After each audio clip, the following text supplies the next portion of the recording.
All right, everybody. Today I'm here with Schmid, and we're just going to be going over just kind of a free form conversation. It's not going to really be honed in on anything super particular. So, if you want to just start us off with some stuff you wanted to talk about, feel free. Hello, I'm Smeed. Follow me on Twitter at Let's Go Groiper if you want to see more of my takes or possibly participate in a Twitter space. But yeah, what I was thinking of that we could discuss just generally, uh, obviously we might go on some tangents, but I was thinking we could discuss the American right, the history of the American right from Reconstruction to maybe right after World War II. It's obviously a very broad topic. I myself am not an expert in this field, but I thought maybe there might be some sort of usefulness we can glean by discussing this again. So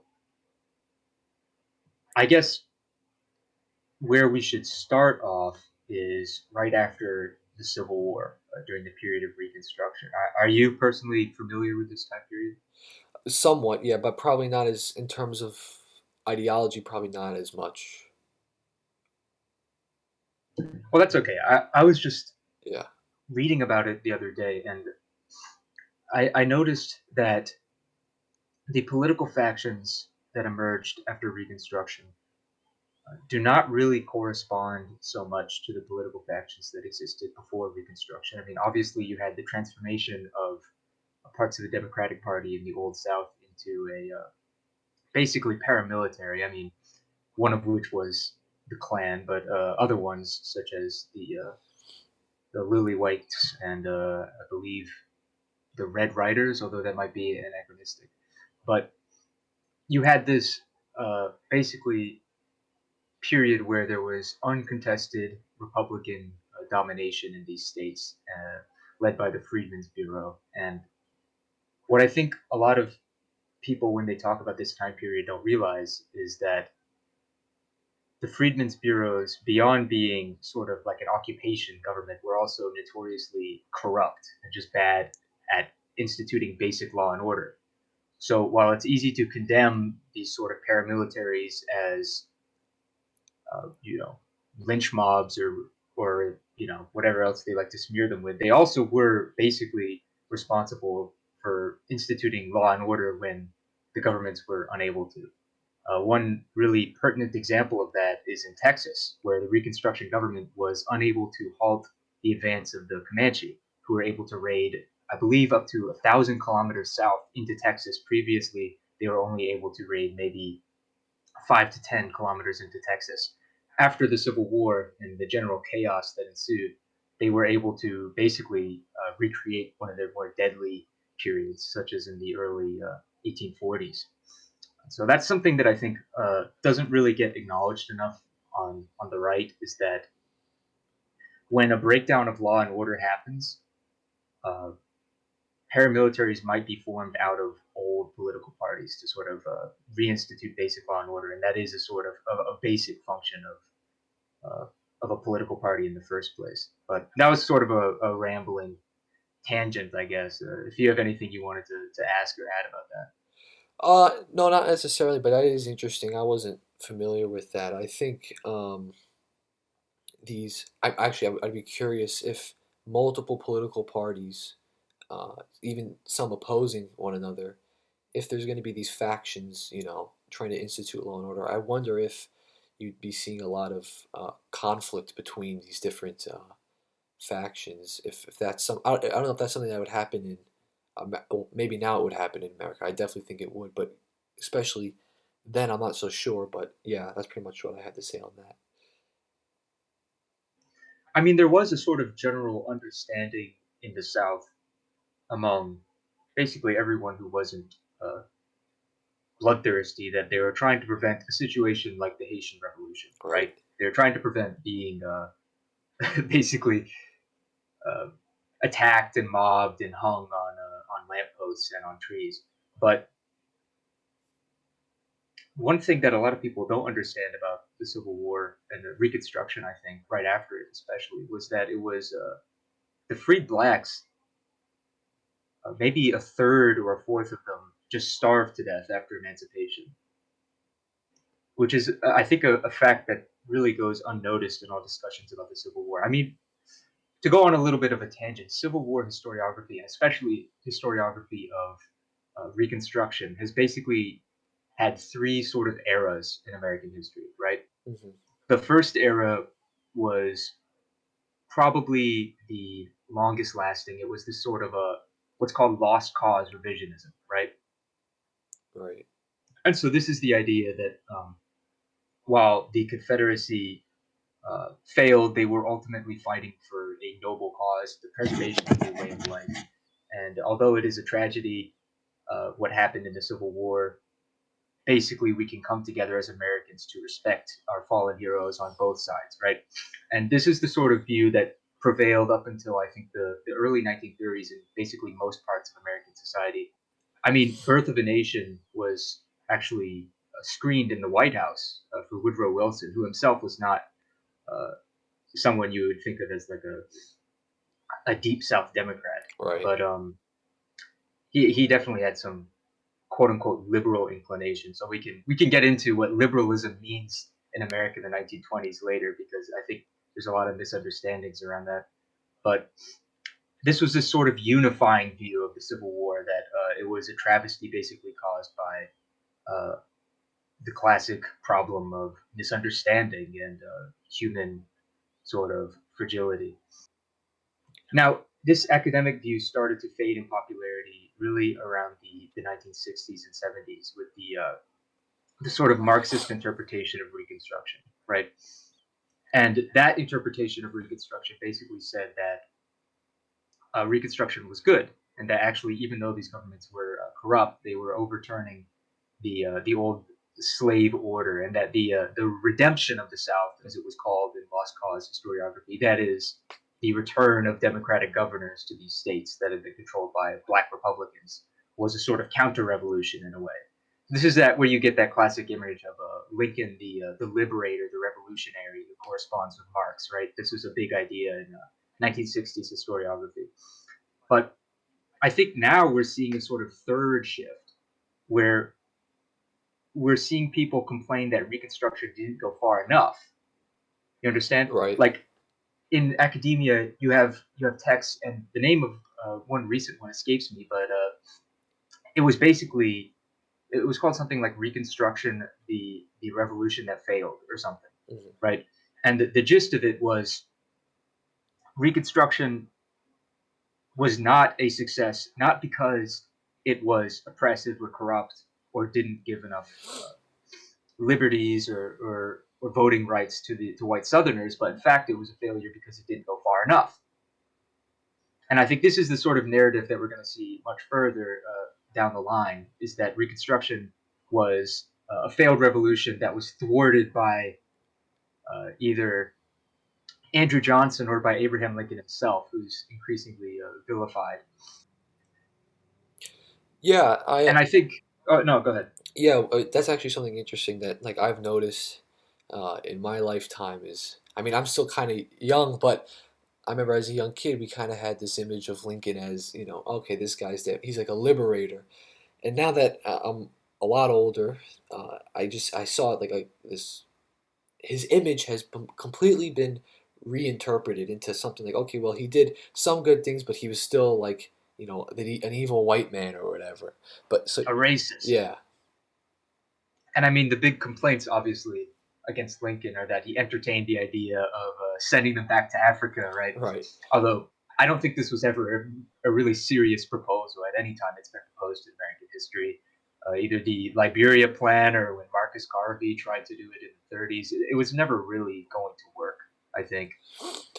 But the other big complaint against Lincoln, and this is the sort of modern Reconstructionist argument, is that Lincoln allowed states to be readmitted into the Union if only 10% of the voting population wanted to join. hmm, This was in opposition to the radical Republicans who wanted it to be 50%. Now, obviously, if you're just defeated in a civil war, 50% of the population is not going to vote to rejoin the Union just like that, right, right? So this was basically the radical Republicans' way of saying that they wanted to continue the military occupation of the South until Reconstruction had been completed, until the South had been fully reconstructed, so to speak. And I think in the minds of these uh, modern Reconstruction revisionists, that basically entails wealth redistribution, maybe a little bit of good old fashioned Haitian Revolution, racial violence, just total chaos, basically, is what they wanted to impose, right? Hmm. An un American sort of nightmare Right. that that was avoided by people like Lincoln for all his faults. I mean, Lincoln did, at the end of the day, allow the Southern states to be readmitted into the Union. Uh, for all his issues, he was not a radical Republican of the stripe that maybe some of his fellow party members in Congress were. So I don't know. I think we're going to see Lincoln be villainized. I think we're going to see any sort of white president be villainized, and you're going to see more glorification of people like Nat Turner, who led the slave rebellion, Right. which they had a movie, a film that came out a couple years ago, Birth of a Nation, kind of an ironic play on the classic, uh, and the film is basically just a glorification of Nat Turner's slave rebellion. But what's not shown in the film is the fact that Nat Turner's rebellious slaves beat infants, white infants, to death on furniture, basically. Right. Yeah. And just it was a massacre. It wasn't a righteous rebellion. It was a jacquerie where they basically just went through and killed every white person that they saw. And in the film, the only white person who gets killed, and admittedly, it is shown pretty brutally. The only white person who's killed is this sort of character who's sort of painted as this lower class racist white who had it coming, right? Hmm. Just a complete inversion of reality, right? Denial of the basic facts and the glorification of people who are just violent mass murderers. I think you're going to see a lot more of that. Yeah. This is something that um, I've been seeing myself. You're definitely gonna see it in like the education system. I'd say Yeah. that's where it's definitely gonna take its first hold. Uh, what was it? It must have been 2 years now since the George Floyd riots or whatever. I'm thinking, yeah, it's about Hmm. 2 years.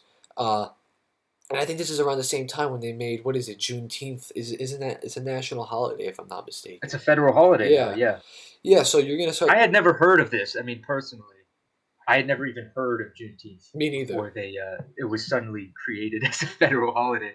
Yeah, like this is like something that you're gonna see. First of all, this is gonna like disaffect like the majority of Americans who don't really care about this nonsense. So No, to them, like this is I don't like. Well, I do know what they're trying to impose, but most people, this is not really gonna like. I don't think they're gonna, for lack of a better term, they're just not gonna feel connected to it because they aren't connected to no, it. Yeah. because it's an imposition. It's an imposition of, and I'm going to present a sort of controversial thesis of mine that has been. So we talk about the elite, right? We talk about the people in charge. What do they want? What do they think, right? Right. This is a question that's been floating around in dissident right circles, and we have a lot of answers to this. We have, the classic Mulbuggian question that they're just virtue signalers, right? Hmm. That they would believe whatever the state ideology was in any sort of system they're put into. I think this isn't a bad answer, but we have other answers like, oh, they're Freemasons, oh, they're Anglos, oh, they're Jews, and all of these are correct in their own ways. Although probably the least correct is the Anglo one. I mean, Right. we'll get into that later, but one thing that nobody seems to account for the possibility of is that the so-called elite, and I hate using that term elite because there's nothing really elite about them, Right.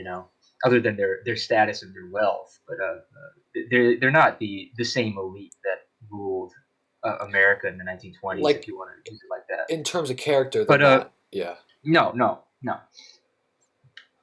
And honestly, in terms of ethnic composition, they're not. That's correct. But nobody has really taken into account the possibility that maybe when they say that they are black nationalist socialists, maybe they just are. Right. Maybe they're just genuine, true believers in the sort of things that they constantly donate to and spout off about. There's always seemed to be some sort of like conspiracy theory on the right that no, they're really doing this for some sort of economic. There must be some sort of economic impetus behind this, right? Yeah. Like surely they're funding all these big corporations to become gay and black nationalists because it will make them more money. But I don't think that's true. I mean, you have that saying like "get woke, go broke," and it's not really that accurate. I mean, they're Right. gonna they're gonna get woke anyways, regardless of whether or not they go broke, because their impetus isn't profit. Right. Yeah. I. It's they're genuine ideological soldiers for this. This is what they believe in, and when someone tells you, "I believe in the liberation of black people and I'm a socialist," why would you not believe them? I don't understand why the right has this obsession with trying to invent excuses for the so-called elite to not be what they obviously are, which is black nationalists. I mean, Right. what exactly, if you look at the Black Panther platform of 1969, or honestly, if you look at the Communist Party platform of 1936, what of those points do the modern elite disagree with? Well, maybe you could say the only one they disagree with is the liberation of the workers. But on every other single point, they are exactly the exact same left that they have always been. There is no old or new left. Do you understand? Right. There was no like mythical period where the left in the 20th century was composed of these based trade unionists who were they, they won't have none of this. No, I mean even FDR invited people like Woody Guthrie, right, like this so-called folk singer, right, to the White House, right. Not to mention his administration being staffed with communists. But I guess what I'm saying in so many words is that the elite of today are basically the ideological descendants of the 1960s and the 1930s before that. Yeah. And yeah, that's about it. Yeah. Actually, you brought up something interesting about the right. They have this idea about well, there must be some profit incentive for Hmm. this constant, espousing of whatever leftist ideology. And actually, I think I know because I think I know where that idea might stem from. And I don't think it. I think well, the right is obviously espousing it, but I think it has its origins in a lot of some of these postmodern philosophers, in Hmm. the sense that they think we live in this age of post ideology where people just aren't really ideological anymore. People care more just Yeah, about numbers and pragmatics, and people just don't care about these things anymore. And I mean, to some extent, it's you could see why they think that, but I don't think it's true. What I think actually happened is that one ideology, we could call it neoliberalism for lack of a better term if you want, but one ideology, took over and kind of, in a sense, became a monolith. So when that happens, it seems like that it isn't an ideology. It just got, exactly. yeah. Yes. So that's what I think the issue is. It just because that when that happens, it almost seems like, oh, this is just a common sense way of thinking. But meanwhile, no, it's actually a, Yes. yeah. That is, it has become so monolithic that we even forget that there was opposition to it, Right. right? I mean, when we're taught about for example, the civil rights movement, right? It's we're taught that the only opposition that ever came to the civil rights movement was from people who are if not racist then just stupid. Right. That they're basically enemies of progress, right? But no, I mean there was a real debate in American society about civil rights, and I would honestly wager that for most of the 1960s, as much as the 1960s are painted as this decade of hippies and far left agitators, I still think most of the normal American populace in the 1960s was at least in theory opposed to the Civil Rights Act. Right. I mean, you had on the Supreme Court Hugo Black, right, who himself was a Klansman, and he voted for the Civil Rights Act. I honestly don't understand why. It must be some sort of deep politicking. I imagine it was some sort of a bargain, right? Right. They imagined that this was a localized issue in the South that they were going to solve with this piece of legislation, and that it would end there. Sort of like declaring an emergency measure that never ends, right? That's what I imagine the rationale behind the Rights Act was that it was just going to be localized to this area in the South, which has its own problems with rioting and everything. We're going to solve it with this piece of legislation, and then that will be the end of the story. Obviously, that's not what happened, and the Civil Rights Act got expanded to include everything from disabilities to sexism to basically any bugbear of the left in the 1960s. But there's a great book. I don't know if you've read Christopher Cantwell's book, The Age of Entitlement. I have not. I would really recommend that to Yeah. see just the nuts and bolts of how the Civil Rights Act was sort of, first of all, conceptualized and how it was used basically against the whole country to impose this sort of egalitarian order that we now take for granted.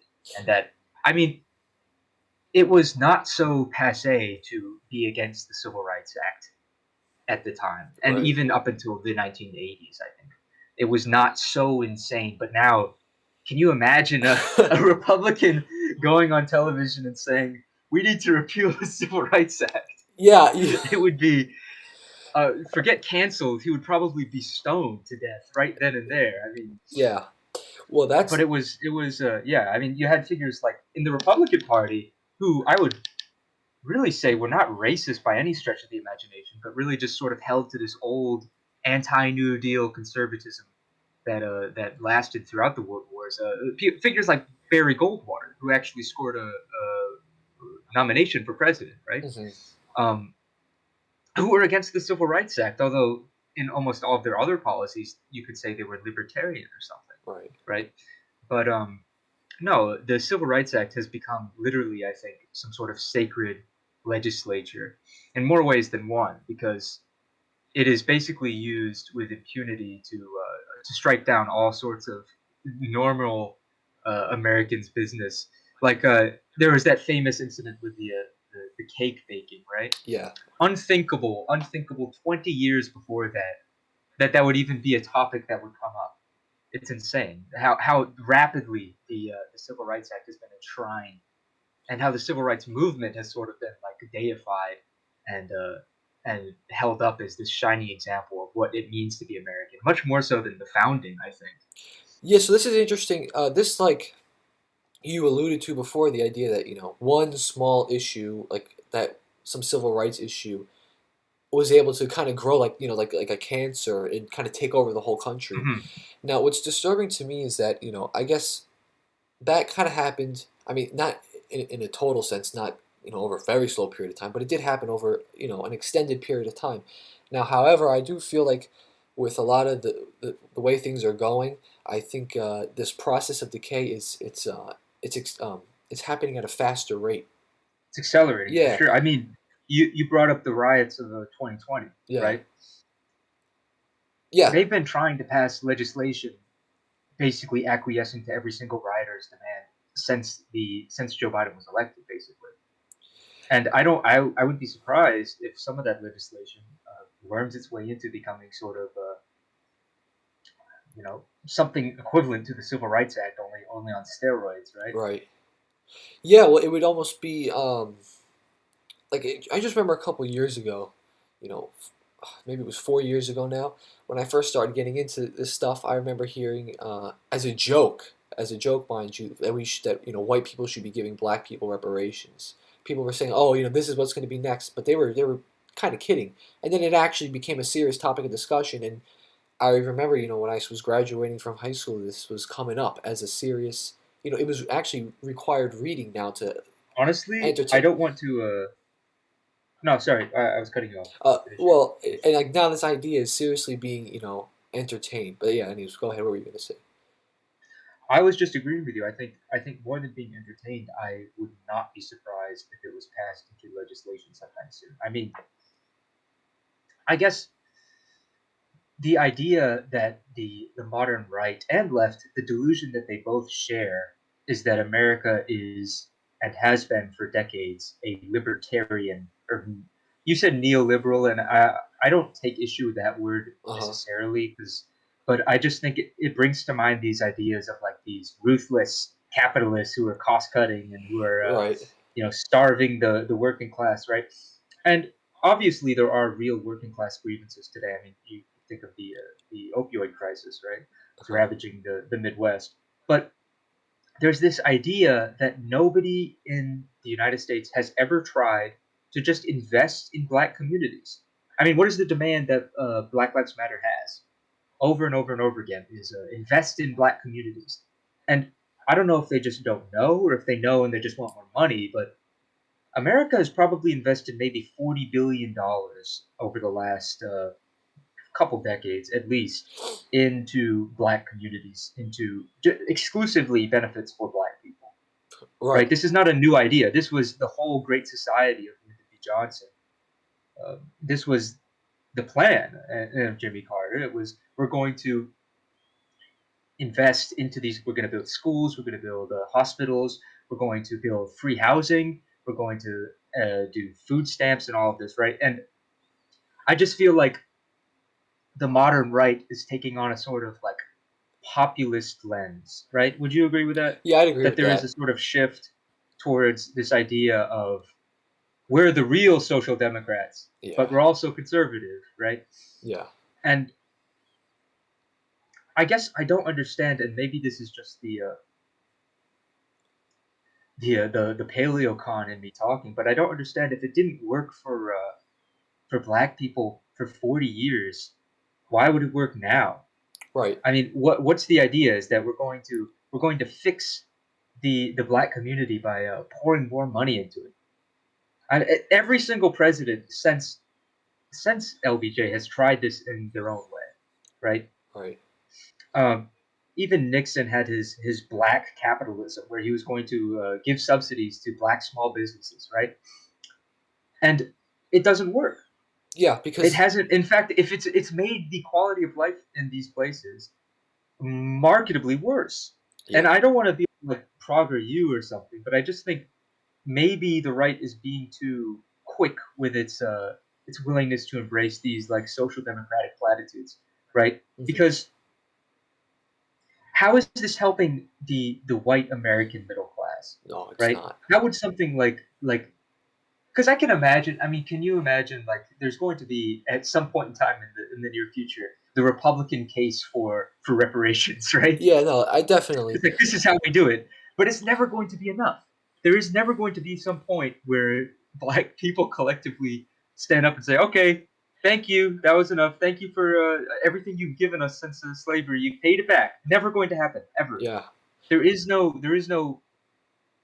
The only time in this country, and this is a provocative statement, the only time in this country where race relations haven't been terrible was under explicit or implicit white supremacy. That is the only time where it has worked. Yeah, You because know it was managed by white people, which tend to do, which, exactly. yeah, do a very good job at managing society from what I've seen. But what's interesting is that, yeah, like you mentioned, black people, they're not gonna stand up and say, okay, yeah, thank you, that's enough, because just an elementary understanding of human nature. If you keep giving, like, if you're in, like, whatever relationship it is with another person, right? You just keep giving them stuff. Like, let's say Mm. it's your friend, or no, I mean, whatever. Just even a stranger, you just keep giving them handouts, handouts. Yeah, There's no, like, there's this person's just gonna keep giving me stuff, and I'm not gonna say no. Why would I? It's in my own interest just to keep exploiting them, and they're not, and they don't have a problem with it, so they're not gonna yeah. stop. So it's just, yeah, And I feel like the right has forgotten this sort of basic truth because we've been so obsessed with distancing ourselves from the party of Reagan, right? Like there's Richard Spencer's classic shtick when he was big in 2016 and 2017, right? Was that I'm not the Reaganite boomer GOP of my parents. I'm different. We right, believe in different. We're white nationalists, right, right? But then it's almost ironic because the type of policies he's now espousing are actually less racist than Reaganite boomer conservative. Like yeah, like Ronald Reagan would be compared to Richard Spencer's policy. Ronald Reagan would actually do more to help white America than Richard Spencer at this point because Richard Spencer is a Democrat. He's Joe Biden. That's what he believes, right? yeah. It also seems like that guy is just like he has like this personality trait where he's in a constant, like, he always wants to negate what he believes is some status quo. So at first Mhm. it was like, the whatever, the GOP stuff and the Yeah. Democrat stuff, and so then that pushed him into the alt right. But then for him, the alt right kind of became, okay. Well, this is like the new status quo within my own, domain of what I see. Okay, now I gotta go against this just to keep up with this trend of constantly. Yes, and he's hardly the only person who's this sort of perpetual contrarian. I mean, we Yeah, have this tendency, especially in the right wing, and especially on the online right, where these people, they think they're being like epic contrarians by saying something like, I don't actually have a problem with gay people, right? Or Right. something like that, right? And it's like you're only being a contrarian within the incredibly niche and specific circle of online far right dissidents, right? Yeah. You're basically people are basically unwittingly recreating the platform of Obama in 2012 by trying to be contrarians, right? Hmm. Um, and it's doomed to fail because what got Trump elected wasn't. And you'll hear this argument from all sorts of people is that what got Trump elected was his multiracial working class populism. Yeah. That's not what I remember in 2016. No. No, what I remember is we're going to build a wall, we're going to kick them out, and we're going to have a travel ban, Yeah. right? Yeah. It was Now, maybe he said, I won't slash welfare, right? But he certainly didn't say we're going to give like UBI or reparations or something. right. No, the crux of his campaign was anti-immigration, right? And that's what won. What I don't think these people realize is that they always have this sort of this rhetorical appeal to the boomer who is like a conservative, but he's sort of put off by all this far right stuff. He's scared by it. He doesn't want to hear about anti-immigration. He wants to hear about Huey Long or something. That person does not exist, No. right? That's a myth. The real, the real archetypal like MAGA boomers stormed the Capitol on January 6th, right? I mean, like this person is in many ways a lot more radical than a lot of these online right wingers are, right? Yeah. I mean, they want to restrict immigration. They see their country going down the drain pipe and they want to stop it. And I think the way that you do that is not by making some convoluted appeal to like the farmer labor movement of the 1930s, but just saying, yes, we're going to cut immigration. We're going to cut immigration drastically, and we're going to institute law and order. I think that's honestly, after like the summer of 2020, those two basic platforms would go so much farther than any sort of convoluted populist nationalist economic program would. But I mean, that's just my I, perspective. I I agree with that. I think the issue with like okay, obviously economics matter and it's something people care about, but I think this happens with a lot of people. They see economics as either a like a sole primary issue, or they see it as like um, the only issue. That Yeah, that's like people do care about things that are not abstract economics. Like people do care about race. People do care about feeling like they have a sense no, of and home. it's this Marxist idea that everything must be a cipher for class, Yeah. when class is actually one of the worst ways to look at world history. I mean, the Marxist paradigm, all history is class history. I would say most history is not class history. Yeah. Class is one of the silliest lens to try to view history through, because even in the history of communist states, if you were to analyze history through a Marxist lens, you would expect the proletariat of Germany or Britain in the 19th century to rise up, overthrow their governments, and institute a dictatorship. Instead, it was Russia and China, right? Right. Class history, and in Russia and China, especially the Russian example, it was led by a small coterie of intellectuals, lawyers, and aristocrats. Hardly the salt of the earth, right? I mean, I believe in 1916, the party membership of the Bolshevik Party was 10,000, and of that 10,000, there were maybe 500 people who could be considered proletariat, right? Right. I mean, Marxist history, Marxist analysis of class, which so much of the right is reverting to as this sort of like edgy, like, oh, we're the real Marxists. Look at us. We have adopted James Burnham's theories, right? We're going to understand the world through class analysis. Class analysis is a terrible way of understanding the world. It doesn't help you at all to understand history. In fact, I think it might do actually more harm than good. It's one of the various lenses you can use to look at history. Yeah. But honestly, ideas matter, Yeah. right? Ideas matter a lot more than economics. I mean, this just seems to me like an evident truth, because even to Marxists, right? What is Marxism? Marxism is an idea, right? Right. It is an idea that was spread through intellectuals, not through the workers, not through some inevitable consequence of the means of production the way it was set up in the 19th century, but instead through a tight network of basically intellectuals, people of the upper middle class, right? and then they used those ideas to impose their will on a country of hundreds of millions, right? That's what happened. It was not, I mean, the way that we're taught about things like the Russian Revolution, right? You would think it was a spontaneous uprising of the workers of Petrograd or Right. of Moscow, right? Right. Far from the truth. I mean, the Bolsheviks themselves were taken aback by it, right? Yeah. And you read Lenin's diaries from 1917, he's shocked by the fact that there's an uprising. They were just the ones who actually showed up to wrestle power from, it was out on the street, right? Nobody was really willing to seize it except for them. And I think that sort of disproves the Marxist class analysis by the fact that the Bolsheviks themselves had to sort of invent things like bread shortages in Petrograd to justify the fact that no, maybe it was just the weather got warmer, right? Maybe people just were upset at things, right? People have ideas and that motivates them to do things, right? Right. It's not so much, it's not always some sort of strictly material motivator. And I think the right is now taking this turn where did you read that Vanity Fair article about like the new right or something? No, I didn't. But I did want to say, you made a good point before with the how not everything is like pure economic. We shouldn't just analyze things purely economically or, as opposed to idealistically. Because I would say that things like economics, well, they presuppose a whole set of ideas anyway. So in order to have this economic uh, whatever this economic state of affairs, well, that only had to happen because a certain amount of people had to you know ideologically engineer that. Exactly. Yeah. And the idea of like the Marxist superstructure, right? Like the classic Marxist formula that there's the base and the superstructure. Right. So the base is the material productions, the class relations in society. The superstructure is what is used to justify that class relation.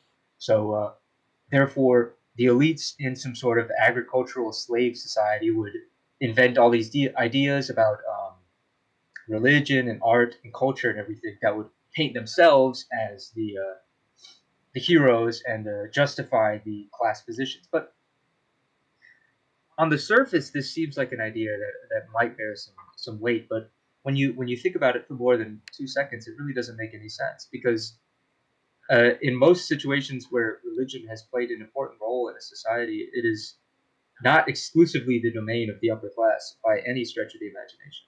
Hmm. Not to mention the fact that if this is true, then how come most, again, influential, famous dictatorial Marxists of the 20th century were not themselves from the lower class? And this seems like a cheap gotcha, right? Like, oh, haha, but Lenin was actually an aristocrat or something. But it's more complex than that. It's more of a failure of Marxist historiography to actually predict the future, right? Right. Because that's what the whole point of Marxism was, is that there's a science of history that can be divined from class relations. Uh, just looking at the history of communism itself, that's evidently untrue. Yeah, Marxism. It's the obvious one of the first obvious critiques is its inability to accurately predict where communist quote unquote revolutions really would take place.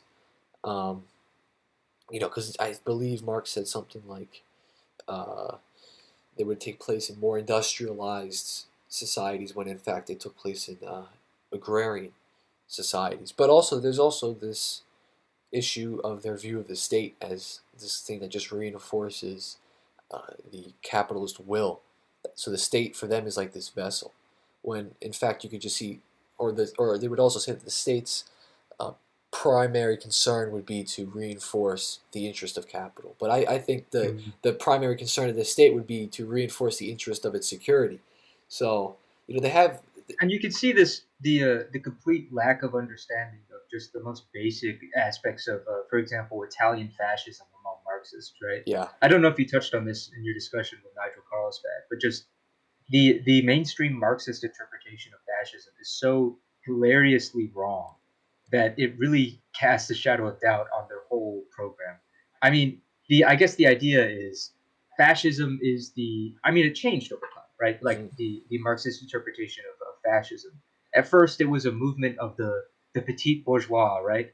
Then it was a movement of the lumpen proletariat, and then it was a movement of the elites against the proletariat, right? Because they couldn't really put their finger on it, because obviously Italian fascism did not really correspond to anything that made sense in Marxist theory. Right. It was not specifically made up of one class. There was no fascist class in Italy, right? They attracted people from all walks of life. It was like a, if you looked at a pie chart, it would almost be like equidistant, right? Of the amount of people that were there was factory workers, intellectuals, aristocrats, et cetera, et cetera, et cetera, right? Hmm. So this sort of boggled the mind of Marxists, and eventually they settled upon this ridiculous idea that fascism is the sort of avant-garde of international capitalism, right? Right. What is the famous formula? Fascism is capitalism in decay, Yeah. Well, sorry. which makes no fucking sense. Yeah, I also want to just to, sorry to interrupt here, but I was writing an essay about this, and I kind of came to a conclusion that, well, not only is fascism not capitalism in decay, or you could also just, I guess they would also extend it to nationalism in general as well, but leftism in its current state would more likely be capitalism in decay, because, I mean, what are these capitalist class or the people in the capitalist class doing? Well, they're embracing this ideology. Now, that's not to say they're using it to increase their profit, but it is just to say that, well, I mean, if anyone's ideology here is being more embraced by the status quo ruling class, it's definitely not fascism or some form of racial nationalism. No, if you'd expect the leftist formula, so the two ideas, right, are that we are currently experiencing late capitalism, Right, right, and also fascism is capitalism in decay. You would expect then the ruling class to be comprised of fascists. right. That is evidently not the case. And just to touch more on the Italian fascist case, uh, the Italy at the time of the March on Rome was far from a developed industrial capitalist country, Hmm. right? It was hardly some sort of like a decadent, you know, industrialized country where the factory owner was king, right? No, it was a country of agriculture in the south, especially agricultural landlords and peasants and everything like this. It was a sort of mix in many ways, Right, which is something that also boggles Marxist minds. But I think to move on from this topic, I think essentially we need to be more wary of subconsciously adopting Marxist ideas on the right. And this happens in all sorts of formulations. This happens, uh, you have the new right. I mentioned that Vanity Fair article. It's really atrocious. Uh, not just the article itself, but just the people interviewed, or just people who are thinking they're some sort of revolutionaries for regurgitating basic Marxist cultural critique that was passe in the 1970s, right? Like, right, oh, now the right's rediscovered it. Well, no, it's shit. It's not worth anything. There's no reason to adopt these sort of platitudes. There's no reason to read Foucault or something if you're a right winger. right, They're not going to add anything substantial to your worldview. If anything, they're just going to confuse you more, because these people are, at the end of the day, incorrect fundamentally about almost everything, right? So why would you look to the most like leftists and postmodernist authors to try to construct your right wing worldview from it? It really confuses me. And I know I'm being kind of abstract here, but there are concrete examples of this happening. I mean, there's this idea that was popular, especially. Do you remember, like, maybe you're kind of new to the right wing online, right? But like in 2018 and 2017, right? There hmm, was this growing sort of third positionist stratum, right? hmm. That basically held that the Soviet Union was based in red pilled, right? Oh yeah, Under I've Stalin. seen this. Yeah, Yeah, he's a nationalist. He's basically a yeah. proto-fascist. Yeah, I've seen this. Yeah, You see this even today. Really, it refuses to die. It's one yeah. of those memes that just is The like, Nazbol meme too. Yeah, yeah. But it's shit like that more than anything else that will unironically alienate you from. I mean, these people talk about like the working class or whatever in America, right? Like these Nazbol types. They're like, we're the real party of the white worker. The last thing some sort of like white middle class person wants to see is the GOP go in a Nazgul direction. I mean, the idea is comical, right? Right. Well, you also have to realize like symbols matter a lot because They do, be- because ideas matter. yeah, Yeah, like the white working middle class, like they are like a lot of these boomers. Well, they what do they associate? They associate communism with the Cold War, and a lot of them come from the time when we were entrenched in that mindset of okay, well we're enemies with the Soviet Union, so they're not gonna be too quick to take up this no. embrace national Bolshevism. Yeah, And why would they want to? yeah, I mean, yeah, why would you want to live in the Soviet Union? I don't understand this. yeah, Like, what do you think of? What do these people think about it that is so based and red? Okay, so homosexuality was illegal in the 1950s in Russia. So was it in America, yeah. right? In the 1950s. This was hardly an aberration. The aberration was that it was legalized under Lenin, the only country in the world to do that, Right, right? right. It's insane. It's like they think Stalin instituted a couple reactionary reforms that made the Soviet Union a little bit more like every other country on Earth at the time, instead of this insane gay socialist experiment.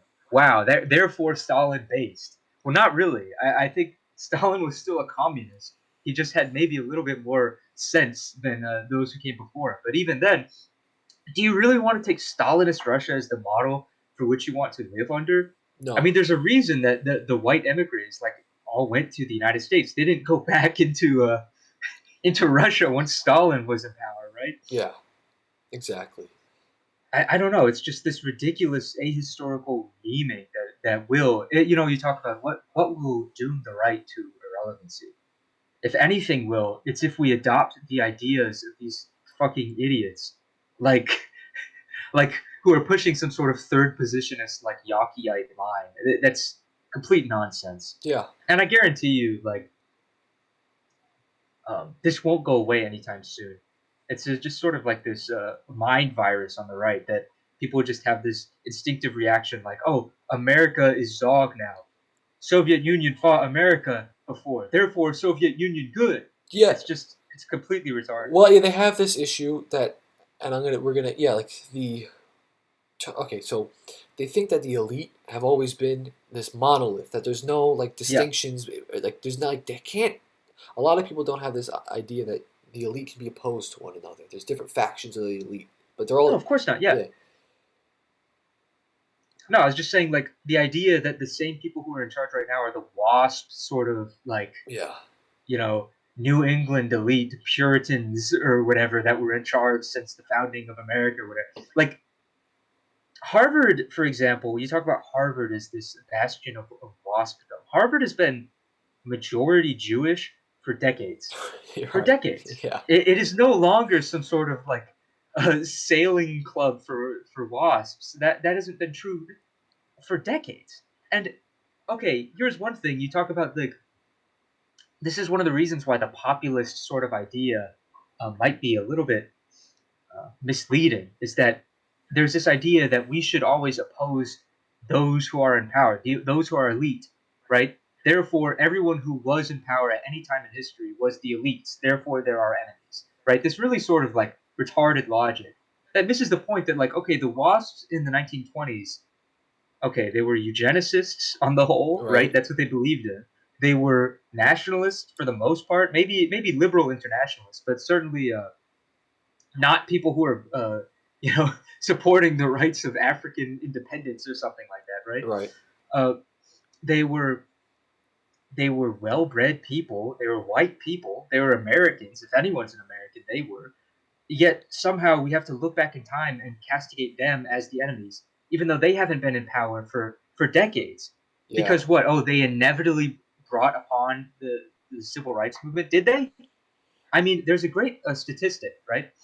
Uh, that kind of disproves this idea that every white Anglo-Saxon Protestant in America was some sort of natural limb, right? In the 1960s, I believe it was a study taken in 1962, right? They did a survey. Would you consider yourself more conservative, liberal, or leftists, right? hmm, And they divided this. They asked professors in colleges all across America, and they divided this by Protestant, Catholic, and Jewish, right? The Protestants by far. even in 1962, the Protestant professors at these colleges were by far the most conservative. Right. Next up were the Catholics, and last of all were, unsurprisingly, the Jews. Right. Right? So you're talking about who created this massive sort of cancer that was in the universities. I don't think it was, John Stoddard or something from Yale. I think it was another sort of type of person who was at Yale at the time. Yeah, what's interesting also is like you do see like a lot of these people who, and I'm gonna have to use some terminology here to mix it up for you two, but who they're big supporters of Germany in 1940s, but and they'll say something like, well, okay, I hate the Anglos because so and so did, but what they don't realize is uh, that person also did not want war with these people. You could look how they, Hmm. he considered A them. certain Yeah.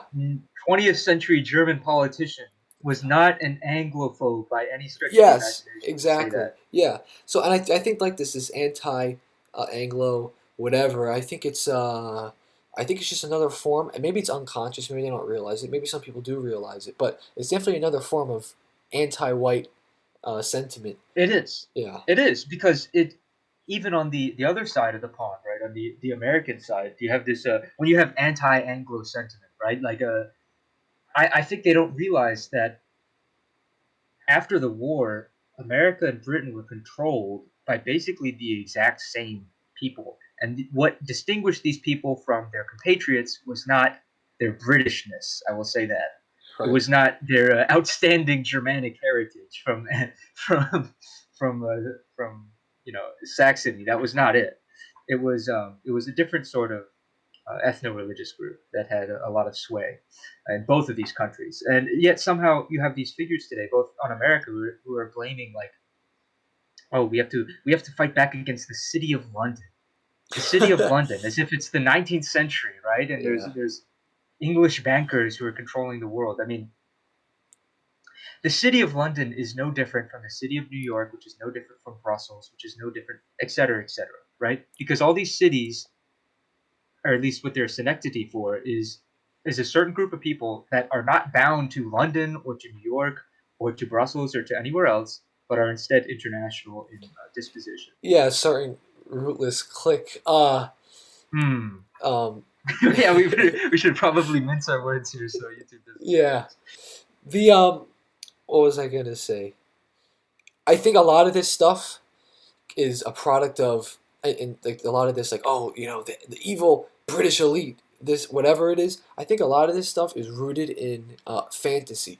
That's what I think Mhm. is a big. I think people, they want that, they have like this idealization of the past, and I can understand why, obviously, but they forget that, hey, look, we don't actually live there anymore. We got to kind of like, uh, No, exactly.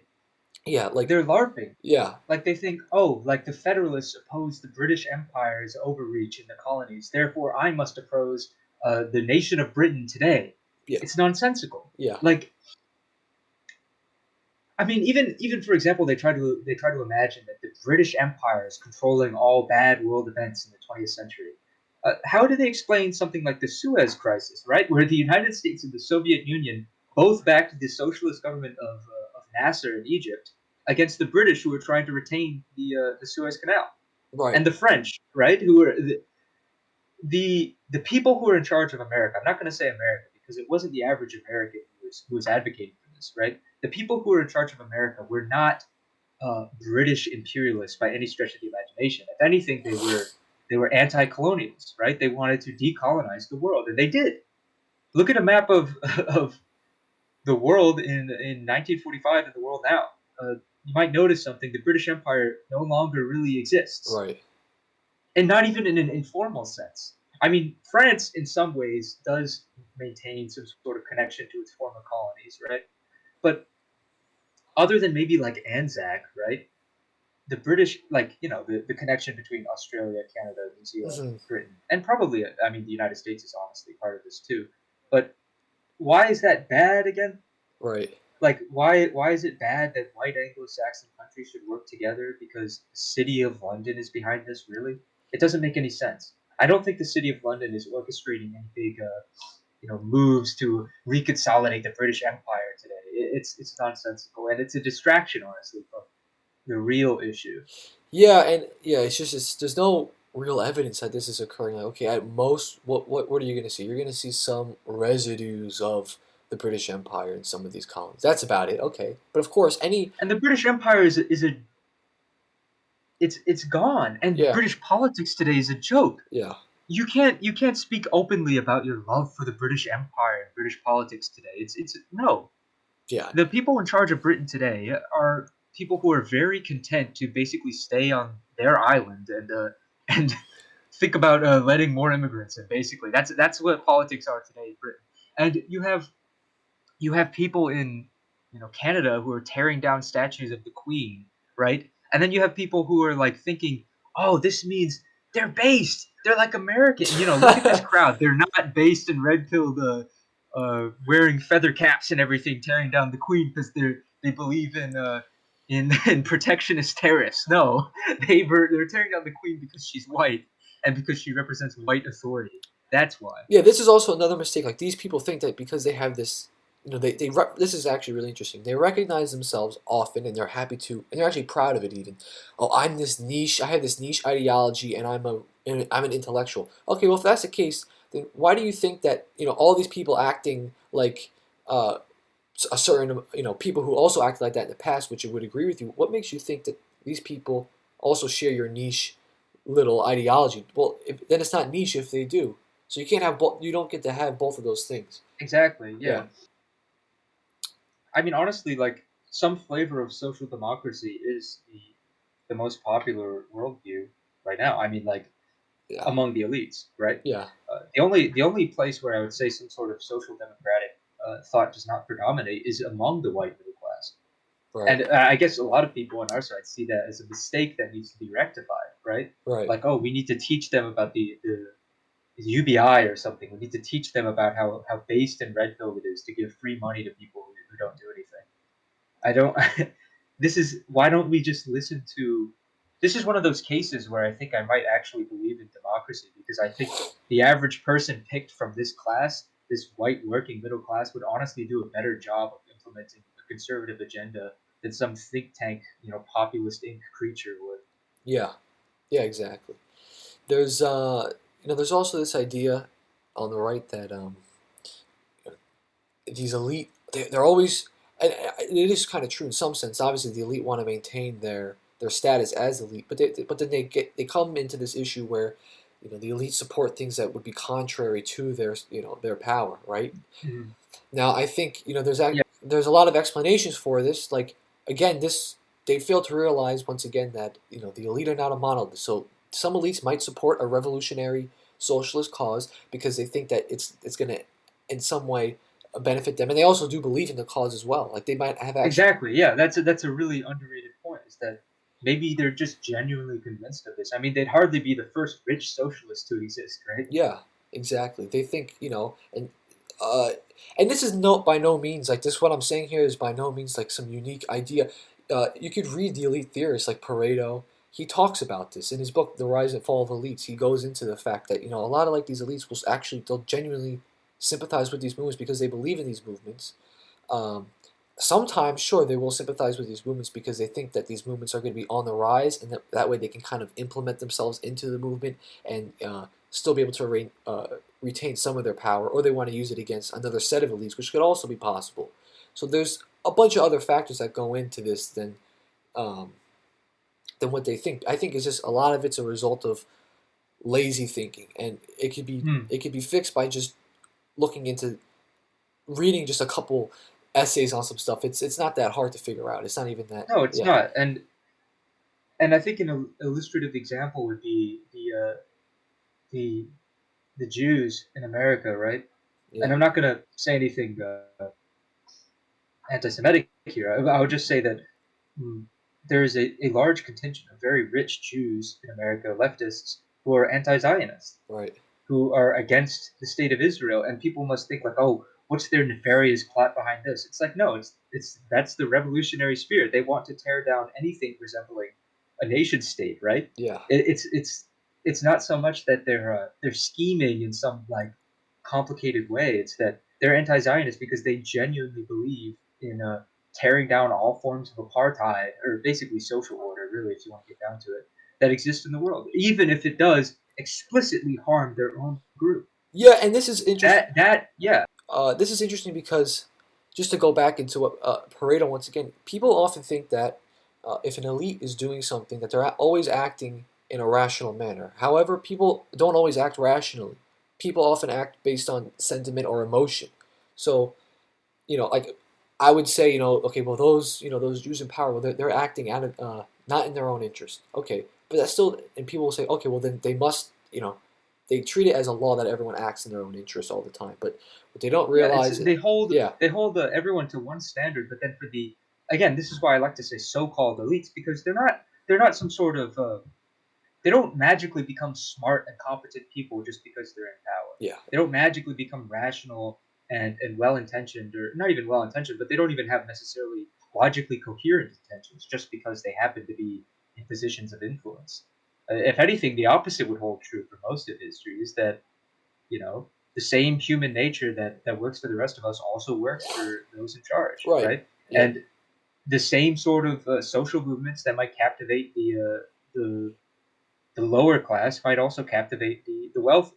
right, yeah. This is you know, a lot of people, and I guess I mean I like Alex Jones a lot, but he has this constant idea that the elite are like he almost treats them like they're aliens in some sense. I Like, mean, in some sense, he literally does treat them yeah, like they're. But yeah, I know what you mean. He yeah, ascribes to them these like supernatural powers. In some ways, I feel like that's almost like going against what we should be thinking, because like it seems like it would be a lot harder to fight interdimensional like vampire aliens than it would be to fight a bunch of losers who manage to scheme their way into a couple cushy jobs, right? Like, yeah, and that's what they are. They're not, Machiavellian masterminds. They're losers. yeah, and, They're idiots, and it right? Like these people are not smart. These people are not smarter than you or I. I'll say that. I yeah, mean, just from what we've read, I mean, these people are genuinely just sycophants and people who genuinely believe whatever slop is fed to them by social media, right? yeah, The fact that we were able to, me and you, I mean, were able to escape from this sort of mental prison says more about our character than it does about the elites, right? Like, you don't see free thinking elites. I mean, honestly, the closest example you get is someone like Elon Musk. And what does Elon Musk do? He just posts like Facebook boomer memes, conservative boomer memes, right? right. If that. But I mean, that's such a step up for these so-called elites that they would post like a stupid anti-vax meme. That's how stupid they are. Yeah, Is that the one time one of them isn't a rabid, idiotic leftist, we have to congratulate him. right. For doing like not even the bare minimum. Uh, it's Yeah, for having the same opinions as like my aunt or something, we yeah, have to give him like a round of applause. yeah, exactly. Um, but is there anything else you want to add? We've been going for an hour. I'm fine to keep going, but it's up to you. No, I think that's a good place to cut off. Just Okay. that point that the elites are not as smart as you think they are. They're not invincible, and they don't most likely do not have supernatural powers. I think that's a good place to end. Yeah. And before I do close the recording here, just for everybody, just I know you did plug in the beginning, but if you want to plug it again, Mhm. your Twitter, and I'll link it and everything, and I'll send you the video when it's done. Yeah. So I'm a Smeed at Let's Go Groiper. I regularly host Twitter Spaces. My account is not so serious. I might do a lot of shit posting there, so expect that if you follow me. But yeah, I had a great time. Thank Okay. you, Jay. Yeah. Thank you for coming on, man, and I'm happy to have you on again. This was a great discussion. Sure. All right. See ya. See you.